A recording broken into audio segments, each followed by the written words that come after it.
మూడు రోజులుగా ఢిల్లీ పర్యటనలో ఉన్న సీఎం రేవంత్ రెడ్డి బిజీగా గడుపుతున్నారు. రాష్ట్రానికి రావాల్సిన నిధులు, సమస్యలు, విభజన సమస్యలపై కేంద్ర మంత్రులను కలుస్తున్నారు. తాజాగా కేంద్ర మంత్రి నితిన్ గడ్కరీని కలిశారు. ఆయన రాష్ట్రానికి సంబంధించిన రోడ్ల విస్తరణ, కొత్త జాతీయ రహదారులు, నిధుల మంజూరు గురించి భేటీలో చర్చించారు. ఈ సమావేశంలో ముఖ్యమంత్రి రేవంత్ తో పాటు ఉప ముఖ్యమంత్రి భట్టి విక్రమార్క, మంత్రి కోమటిరెడ్డి వెంకటరెడ్డి, ఐటీ పరిశ్రమల శాఖ మంత్రి శ్రీధర్ బాబు, పెద్దపల్లి ఎంపీ గడ్డం వంశీకృష్ణ, చెన్నూరు ఎమ్మెల్యే వివేక్ వెంకటస్వామి తదితరులు పాల్గొన్నారు. రాష్ట్ర రహదారులపై సుదీర్ఘంగా సమావేశం కొనసాగింది.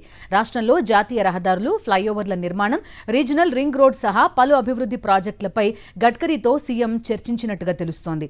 ఈ భేటీలో రాష్ట్ర ప్రభుత్వం చేపట్టిన రోడ్ల అభివృద్ధితో పాటు అంతర్జాతీయ సంస్థల నుంచి రావాల్సిన నిధుల గురించి చర్చించినట్టు సమాచారం. సీఎం రేవంత్ రెడ్డి నిన్న కేంద్ర వైద్య ఆరోగ్య శాఖ మంత్రి జేపీ నడ్డాను కలిశారు. జేపీ నడ్డాతో భేటీ అయి వైద్య ఆరోగ్య శాఖకు సంబంధించి పలు అంశాలపై చర్చించారు. మొన్న ఎంపీలతో కలిసి ఢిల్లీలో కేంద్ర రక్షణ శాఖ మంత్రి రాజ్నాథ్ సింగ్ తో భేటీ అయ్యారాయన. రాష్ట్రానికి రావాల్సిన నిధులు, ఇతర సంక్షేమ అభివృద్ధి కార్యక్రమాలకు సంబంధించి రాజ్నాథ్ సింగ్ తో మాట్లాడారు.